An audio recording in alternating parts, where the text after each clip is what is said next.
एका लग्नाची दुसरी गोष्ट. काय हा हा हा तूच तिला सांगितलं असणार एवढ्यात कुणाला सांगू नको म्हणून ती काल बोलली नाही. नाही. देव पावला रे, देव पावला. अरे काल मी बघितलं ना राधाला तेव्हाच मला जाणवलं. मी म्हटलं असं कसं एवढं सगळं छान चाललं आणि एकदम अशी उदास का झाली ती. पण असं होतं अशा प्रसंगामध्ये असं होतं. अरे आपण एक काम करूया, ऐक माझं.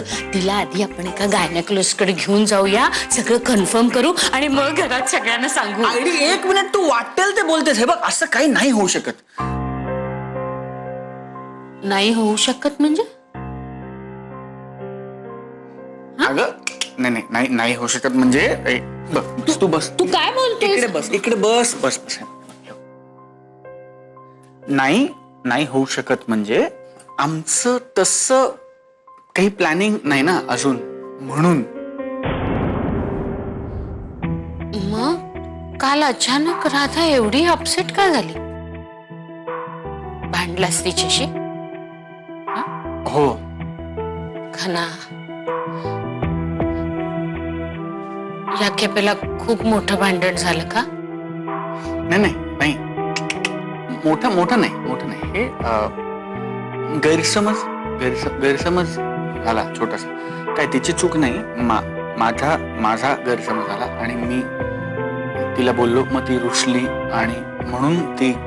पण तुला वाटतंय तसं काही नाही आहे आयडी. खरं सांगतोस? तुझी शपथ. मग मला जे वाटतंय ते खरं करा ना. मला माहितीये तुमचं प्लॅनिंग वगैरे असतं, पण आता पुरं झालं ना. अरे हीच वेळ योग्य आहे, हे वय योग्य आहे. घना, अरे मुलींचं वय वाढलं ना की मग कॉम्प्लिकेशन्स होतात. आणि तुला मी एक सांगते बघ, तुम्हाला बाळ झालं ना की असं सारखं भांडायला सवडच मिळणार नाही तुम्हाला. आणि तुला तर लहान मुलं किती आवडतात. मला म्हणायचं आठवतं, मी लग्न नाही करणार पण बाळ दत्तक घेणार म्हणून. हा मग का रे एवढा उशीर लागला? आयडी ऐक ना. हा माझा आणि राधाचा म्हणजे दोघांचा निर्णय असेल ना, त्यामुळे मला तिच्याशी एकदा बोलू दे ना. म्हणजे मी बोलतो ना तिच्याशी. नीट बोल. हो. सारखं भांडू नको रे तिच्याशी. अरे हळवी आहे पोर, तू जप तिला. हो.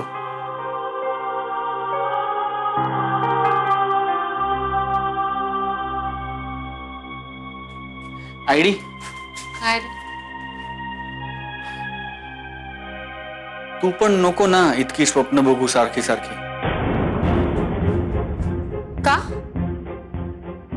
का नको बघू? मी बघणार स्वप्न आणि तुम्ही दोघांनी ती पूर्ण करायची.